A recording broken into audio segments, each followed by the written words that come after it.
স্বৈরাচারী পতন এইভাবে হয়, স্বৈরাচারীকে আল্লাহ এইভাবে অপমান করেন। ভবিষ্যতে যাতে কোনো স্বৈরাচার সরকার এই দেশে আর এস্টাবলিশ হইতে না পারে সেই জন্য আমাদের কাম্য। এটা একটা পদচিহ্ন থেকে গেল, একটা ট্রেডমার্ক থেকে গেল, যে পরবর্তী থেকে যদি আমরা চাই যে মানুষ এটা থেকে শিখুক, কোনো অন্যায়কারী, কোনো স্বৈরাচার, কোনো যেন মানুষের উপর জুলুম নিপীড়নকারী যেন 6 মাস পরে হওয়ার কারণে এটা আরো একটু জোরালো হয়েছে, যাতে বুঝতে পারে যে না, দেশের মানুষ এটা যে মানবে না সেটা তার বই প্রকাশ করলো আর কি। এটা কত বড় বুকের পাটা, ওরা আগে করা দরকার ছিল, আজকে না, তার আগে এই জন্য প্রশ্রয় পেয়েছে। আমরা সুশীলগিরি দেখাচ্ছি, সুশীলগিরির কারণে ওরা এখানে কর্মসূচি দিচ্ছে, লিফট দিচ্ছে, আবার রাজনীতি করবে জমিন ওরা জুলুম করার পর। কোথায় থেকে আসছে? নারায়ণগঞ্জ থেকে। নারায়ণগঞ্জ থেকে কি দেখতে? জি, দেখতে আসছি। কেমন লাগতেছে এখন এটা তো একটা হৃদয় বিদারক বিষয়, কারো বাড়িঘর ভাঙা আসলে এটা সত্যি দুঃখজনক, কিন্তু তার হচ্ছে এই না যে কারণ মানুষ যেন এটা থেকে শিখে, ইতিহাস থেকে মানুষ অনেক কিছু শিখে। আমরা চাই যে মানুষ এটা থেকে শিখুক, কোনো অন্যায়কারী, কোনো স্বৈরাচার, কোনো যেন মানুষের উপর জুলুম নিপীড়নকারী যেন বাংলাদেশের মাটিতে আগামীতে যেন একবার জন্ম হওয়ার আগে যেন এই দৃশ্যগুলো চিন্তা করে যে আমরা যেন মানুষের অধিকার কিভাবে গঠন করি। পৃথিবীতে এমন কোনো দেশ নাই যে মানুষের অধিকার চাইলে তারা মাইরে ফালায়, কারো গুম করে। পৃথিবীতে কোনো পৃথিবীতে কোথাও নাই যে নজির নাই, যে আয়নাঘর বানায়, মানুষের কোনো অস্তিত্ব থাকে না। আমার অধিকার আমার রাষ্ট্র আমাকে দিতে সে বাধ্য, সে যদি না পারে সে স্বেচ্ছা পদত্যাগ করুক। আমরা তার বিরুদ্ধে আন্দোলন করলে সে আমাদেরকে পুলিশ দিয়ে আমারে বাসায় বাসায় হানা দেয়। আসলে এটা আমরা কারো কাছ থেকে কাম্য না। অতএব আমরা চাই যে এটা থেকে যে কোনো মানুষই, যে কোনো রাষ্ট্রপ্রধান যারাই আসুক, এখান থেকে যেন তারা শিক্ষা গ্রহণ করে যে আগামীতে যারা এই রাষ্ট্র পরিচালনা করুক না কেন, আমাদের নাগরিক যে অধিকার, যে 5টা অধিকার, সেটা যেন আমরা পরপরভাবে পাই। আসলে মানুষ যেরকম কর্ম করে তেমনই তার ফল। ঠিক আছে, আমাদের উচিত সবাই ভালো কাজ করা, যেটা থেকে শিক্ষা নেওয়া, যে আমরা যেন সবাই ভালোভাবে চলতে পারি এবং আমরা যেন কারো প্রতি অন্যায় না করি। বাস এতটুকুই, দ্যাটস অল। আগামীতে যেই সরকার আসুক না কেন, এটা থেকে যেন মানুষ শিক্ষা নেয়।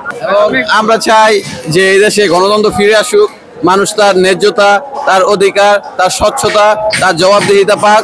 আমরা যেন আমাদের অধিকার সুন্দর মতো ফিরে পাই, আমরা যেন ভোট দিতে পারি এবং শান্তিপূর্ণ একটা পরিবেশ যেন এই দেশে থাকে এবং এদেশে মানুষ যেন নিরাপদ থাকে। আমরা এটাই চাই, আমাদের এই একটাই প্রত্যাশা। আমি ক্যান্টনমেন্ট মাটিগাড়া থেকে এসেছি। আমার গতকালকে আমি অসুস্থ ছিলাম, আসতে পারিনি রাত্রে। আজকে এর জন্য একাত্মতা প্রকাশ করতে আসছি। আমার সবচেয়ে মনে পড়ছে ম্যাডাম খালেদা জিয়াকে যেদিন তার বাড়ি থেকে এক কামড়ে বিতাড়িত করেছিল, সেটার পরিণাম। এটা স্বৈরাচার সরকারের দ্বিতীয় ধাপ। ম্যাডাম খালেদা জিয়াকে এভাবে এক কামড়ে বিতাড়িত করেছিল। আমরা তখন নীরবে কেঁদেছি, আমরা দূর থেকে দেখছি, কিন্তু আমাদের প্রতিবাদ করার কোনো ভাষা ছিল না, সেই সুযোগ ছিল না। সেটার পরিণাম। ভবিষ্যতে যাতে কোনো স্বৈরাচার সরকার এই দেশে আর এস্টাবলিশ হইতে না পারে সেই জন্য আমাদের কাম্য। স্বৈরাচারের পতন হয়েছে 5ই আগস্টে। আমরা চাই যে কোনোদিন কোনো স্বৈরাচার না আসুক, দেশ গণতান্ত্রিক ধারায় চলুক, গণতন্ত্র মূল্যবোধ রেখে আমরা যাতে করে দেশ পরিচালনা করে সেটি আমরা আশা করি। স্বৈরাচারী পতন এইভাবেই হয়, স্বৈরাচারীকে আল্লাহ এইভাবে অপমান করেন। স্বৈরাচার কোনোদিন যে আর বাংলাদেশে না আসে এবং দেশেতে গণতান্ত্রিক সরকার আসে এবং আমাদের অধিকার ফিরিয়ে পায়, সেটি আমরা কামনা করি। আমাদের যে ক্ষোভ ছিল এখনো হয় নাই, এখনো পরিপূর্ণ হয় নাই। আমাদের অধিকার এখন আমরা ফিরে পাই নাই। আমাদের অধিকার, ছাত্রদের অধিকার, জনতার অধিকার, মানুষের অধিকার ফিরে পেতে হবে এবং এই ছাত্ররাই, আমি বিশ্বাস করি এই ছাত্ররাই সেই অধিকার ফিরে দিতে পারবে। অনুভূতি তো আমরা যুব সমাজ হিসাবে অনেক ভালো। আর 15 বছর 17 বছরের একটা স্বৈরাচারী শাসন অবসান ঘটেছে, প্লাস স্বৈরাচারী যে পদচিহ্ন আছে এটা আজকে নিষ্কীর্ণ হয়ে গেল। এটা সারা দেশের মানুষই খুশি আশা করি, আর আমরা যুব সমাজ তারা বেশি খুশি। এর আগেও তো হয়েছে একবার, ঠিক আছে। এখন এটা একটা পদচিহ্ন থেকে গেল, একটা ট্রেডমার্ক থেকে গেল, যে পরবর্তী থেকে যদি আবার কোনো পরবর্তী ক্ষমতা হরণ করার জন্য কোনো কুচক্রান্ত হয়, সেক্ষেত্রে পরবর্তীতে এর থেকেও বড় কিছু করার সম্ভাবনা আছে, বা এটা একটা আমরা দেখিয়ে দিলাম যে পরবর্তীতে করতে পারবো, ছাত্র সমাজ করতে পারবো বাংলাদেশের। আসলে আমি আসছি যাত্রাবাড়ি থেকে। যখন 5 তারিখে শেখ হাসিনা পালাই যায়, তখন আমরা যাত্রাবাড়ি আরো ধরে এখানে ছিলাম। তখন কিছু দৃশ্য দেখছি, যেরকম একটা ভ্যানে 5টা লাশ নিয়ে গেছে, আমার কাছে মনে হইলো গরুর চামড়া। আরো কিছু দৃশ্য দেখছি, একজনে পা, একজনে হাত ধরে লাশ নিয়ে যাচ্ছে। আবার দেখছি রিক্সায় পাদানির উপরে কিছু লাশ নিয়ে দেখছে। এই দৃশ্যগুলো আমার নিজের চোখে দেখছি, যার কারণে আমি ভুলতে পারি নাই। এখন আজকে এই যে এই বাড়িটা ভাঙচুর হচ্ছে, এই স্বৈরাচারের বাড়ি ভাঙচুর হচ্ছে, এইটা যদি আজকে নিজে না দেখি নিজের চোখে, তাহলে তাদের আত্মার মাগফিরাত কামনা করা হবে না। তাদের মাগফিরাতের সাথে আমি শুধু এটা দেখতে আসছি যে কিভাবে ছাত্রদের মারা হয়েছিল আর বাড়িটা কিভাবে ভাঙা হয়েছে। অথচ এই পরিণতিটা আরো আগে খারাপ করা উচিত ছিল। যদি এখন করছে এটাও ঠিক আছে, কারণ 6 মাস পরে করছে তো হয়তো মনে করছে অনেকে ভুলে গেছে যে আবার ইয়ে গেছে 6 মাস পরে হওয়ার কারণে এটা আরো একটু জোরালো হয়েছে, যাতে বুঝতে পারে যে না দেশের মানুষ, সাধারণ মানুষ রাজনীতি করে না, কিন্তু তাই বলে সাধারণ মানুষের উপরে সবকিছু চাপাই দিলে কিন্তু সাধারণ মানুষ এটা যে মানবে না সেটা তার বই প্রকাশ করলো আর কি। এটা আমাদের দেশের মানুষ যথেষ্ট ভালো, আমি বলবো আমাদের দেশের মানুষ, ছাত্র সমাজ বলেন, সাধারণ মানুষ বলেন, অনেক ভালো। কারণ অন্য দেশে গণউদ্বোধন হইলে যেই অবস্থা হয় দেশের, আমাদের দেশে কিছু হয় নাই। কোনো নেতা বা কোনো স্বৈরাচারে এখন তো দেখেন কোনো বিচারও হয় নাই বা কেউ সেইভাবে মারাও হয় নাই, সবাই ফলাই গেছে। যদি এর ভিতরে কিছু মানুষকে যদি মনে করেন সাথে সাথে শেষ করে ফেলে তো তাহলে এটা আরো সিরিয়াতে কি অবস্থা হয়েছে আপনারা দেখছেন, সিরিয়াতে কি হয়েছে? আমাদের দেশে কিছু হয় নাই, অর্থাৎ আমাদের দেশে অনেক ভালো, আমাদের দেশের মানুষ অনেক ভালো, যার কারণে আজকে দেশের এখনো মানুষ কথা বলতে পারে, এখনো বলতে পারে।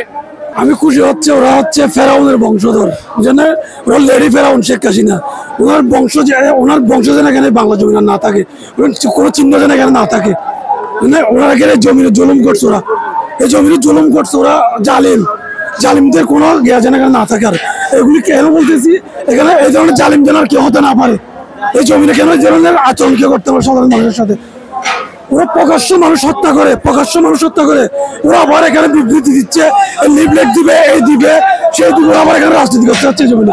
ওরা রাজনীতি করার অধিকার হারাইছে, জমিনে হারাইছে না, ওরা রাজনীতি করার অধিকার হারাইছে, কারণ ওরা এখানে প্রকাশ্য উপরে এখানে আপনার ছাত্র সাধারণ মানুষ সব মানুষদের হত্যাকাণ্ড চালাইছে দিনের মধ্যে সত্য।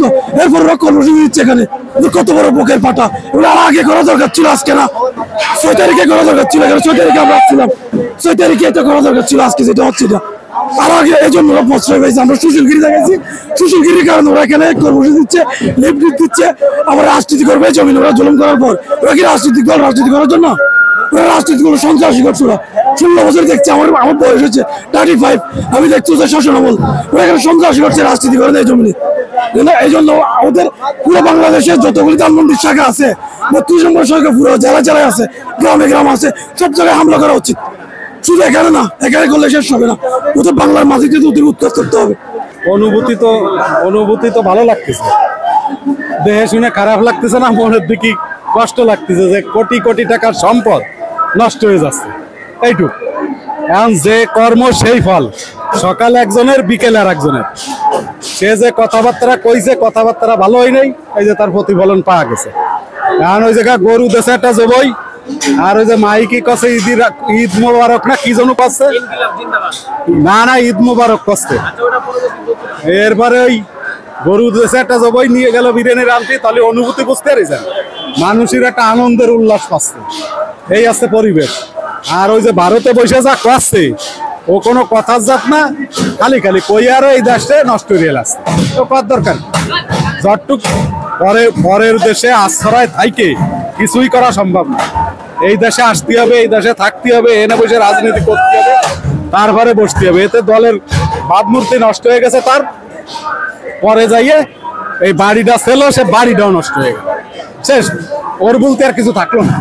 আগে গেছে ভাই বোন, এখন গেল বাড়িটা ছিল, ওই ক্রিকেটটাই সেটাও গেল, শেষ।